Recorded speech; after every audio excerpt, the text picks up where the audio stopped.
مجھے اللہ تعالیٰ نے ایک سعادت دی کہ میں یو ٹی لاہور میں school of business and management start کیا، اس کو میں نے کنسیو کیا، اور اے ٹو زی اللہ تعالیٰ نے مجھے اتنی انرجی دی، ذہن کھولا کہ میں اس کو بامعروج پہ لے کے جانے میں کامیاب ہو گیا۔ اس میں 4 سال لگے اور میں نے بیسٹ گلوبل پریکٹسز وہاں استعمال کی اسکول آف بزنس میں، جس کا نام IB&M ہے۔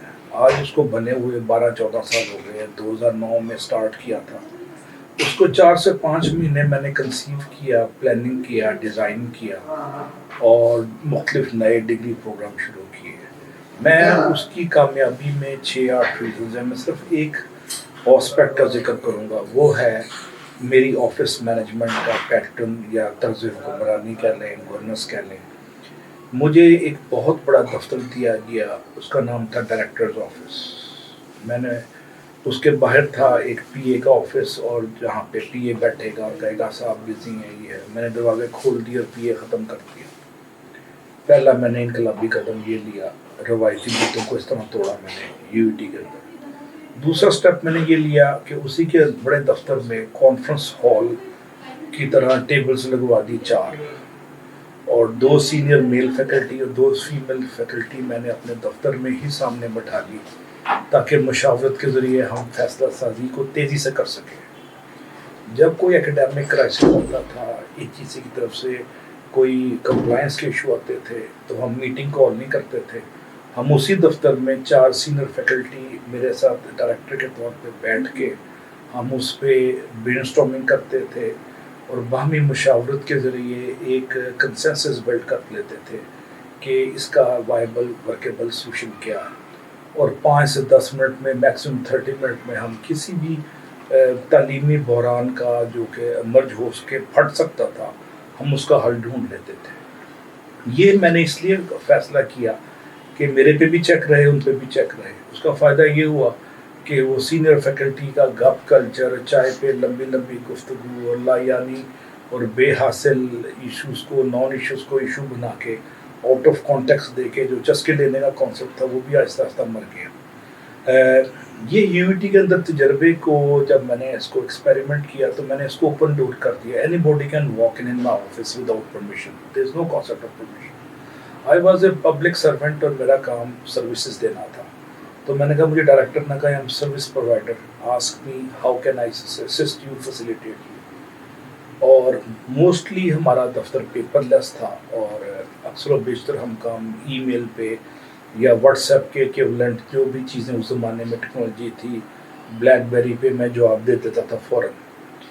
یہ اسپیڈ آف رسپانس کی وجہ سے اسٹوڈنٹ میں ایک اچھا امیج کیا، اور میرے نزدیک ان کی لیڈرشپ ڈیولپمنٹ کا انٹیگرل پارٹ تھا کہ it should be open, transparent, accessible. یہ 3 چیزیں جو ہیں پاکستان کی طرز حکمرانی میں، یونیورسٹی کی کیمپس گورننس میں مسنگ تھی، کہ اسٹوڈنٹ کو ٹیچر یا بگ باس یا ڈین سے ملنے میں بہت دشواری آتی تھی۔ پہلی بات یہ ہو گئی۔ دوسرا، فیصلہ سازی بہت ڈیلے ہوتی تھی۔ تو میں نے کہا کہ ایک جو ہمارا مین ایڈمن بلاک ہے، اس میں آپ اپلیکیشن جمع کرائیں گے، 3 دن میں آپ کا فیصلہ اگر نہ ہوا تو ڈائریکٹ میرے آفس میں آ جائیں، ہم ڈسیزن دے دیں گے۔ اس سے اسٹاف پہ بھی پریشر رہا، اور وہ جلدی ان کو فیسیلیٹیٹ کرتے تھے، اور اسٹوڈنٹ کو یہ تحفظ کا احساس ہوا کہ ہمارا کوئی سننے والا ہے۔ تو جہاں پہ میں نے شنوائی کو اوپن کیا، اوپن ڈور پالیسی کے ذریعے، وہاں پہ ڈیسیژن میکنگ کی سپیڈ کو بھی بڑا تیز کر دیا، اور ہر ای میل کو میں خود سن کے جواب فوراً دے دیتا تھا، فوراً نہیں تو 24 آورز میں میں اس کو اکنالج کرتا تھا، اور 48 آورز میں ہم اس پہ ڈیسیژن دے دیتے تھے۔ اور ایک بڑے کمرے میں بیٹھنے سے جو ایک خام خواہ رونیت کا پہلو آتا ہے، جی ڈائریکٹر آفس، میں نے کہا یہ پبلک سیکریٹریٹ ہے، this is meant for students to inform me about their problems or potential problems and we will address۔ اور وہاں بیٹھے بیٹھے 4 سینئر فیکلٹی کی مدد سے ہم کھڑے کھڑے ڈیسیژن دے دیتے تھے۔ یہ تجربہ میں نے دیکھا آج سے 40-50 سال پہلے، 60s میں 50s میں UBL کے فاؤنڈر نے، جس کا نام آغا صنعتی تھا، اس نے یہ تجربہ کیا، اور میں نے اس تجربے کو UT میں ریپیٹ کیا۔ میرے پاس UMT کے فاؤنڈنگ ریکٹر جناب ڈاکٹر حسن مراد مرحوم تشریف لائے ایک دفعہ، تو انہوں نے مجھے عجیب و غریب سے انکشاف کیا، اللہ ان کو غریق رحمت کرے، بڑے خدا ترس اور اللہ لوک انسان تھے، بڑے پازیٹیو۔ اور UMT ان کی وجہ سے اٹھی، ان کی ویژن کی وجہ سے۔ تو جب انہوں نے میرا دفتر دیکھا، کہتے ہیں میں جاپان گیا تھا، اور جاپان میں بھی ریلوے ہیڈ کوارٹر میں یہی سسٹم تھا کہ چاروں پانچوں جو ریجنز تھے ان کے ریلوے کے، ان کے ڈائریکٹرز، ریجنل ڈائریکٹرز بیٹھے ہوتے تھے، اور MD بھی اسی آفس میں بیٹھا ہوتا تھا۔ جہاں کہیں ٹرین میں مسئلہ پڑا، وہ بیٹھے بیٹھے انہوں نے اس کو وہاں کھڑے کھڑے ریزالو کر لیا، بجائے میٹنگ کال کرنا بلانا جس میں آدھا گھنٹہ لگ جاتا ہے۔ تو کسی بھی مسئلے کی گریوٹی کو ایک خاص حد سے اوپر جانے پہ ریلوے کے تناظر میں حادثوں سے پہلے ہی وہ کنٹرول کر لیتے تھے پرویکٹیو اپروچ سے۔ تو مجھے اس تجربے کا فائدہ یہ ہوا کہ اسٹوڈنٹس اور ٹیچر میں یا ڈائریکٹر میں ایک خام خواہ کا جو گیپ ہوتا ہے وہ گیپ ٹوٹا، اور وہ بیریئر ٹوٹنے سے اوپننس آئی، اور ان کے پرابلمس کو ہم سن کے ریلیٹیو ٹرمز میں اس کو ہیسل فری اور ایرر فری بنانے کے لیے ہم نے جو کوشش کی تھی، کسٹمر ڈیلائٹ دینے کی، اسٹوڈنٹ کو ڈیلائٹ دینے کی، اور وہ ایک ہماری کوشش کافی کامیاب رہی۔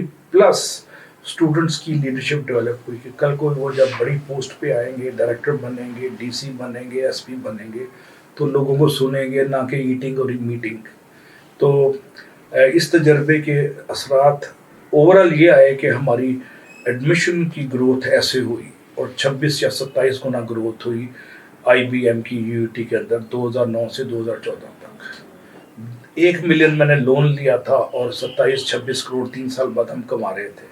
یہ سب ایک یونیک کلچر کی بدولت ہوئے، جس کا نام IBM کا فیملی کلچر دے دیا، جہاں اسٹوڈنٹ ہمارے حریف نہیں بلکہ حلیف تھے، جہاں میں ان کا پارٹنر تھا، ان کا سپورٹر تھا، ان کی وحشتوں کا ساتھی نہیں تھا، ان کی سہولتیں دینے میں ان کو فیسیلیٹیٹر تھا۔ تو مجھے اللہ نے موقع دیا تو میں مزید اس طرح کے تجربے کروں گا، تاکہ پاکستان کی ایجوکیشن کے اندر جو اسٹوڈنٹ ٹیچر میں گیپ ہے اس کو ایڈریس کیا جائے، جس کی وجہ سے انٹلیکچوئل اسٹیمولیشن کم ہوتی ہے، اور گروتھ، اسٹوڈنٹ کی گروتھ اور کانفیڈنس دونوں چیزیں نیگیٹولی متاثر ہوتی ہیں۔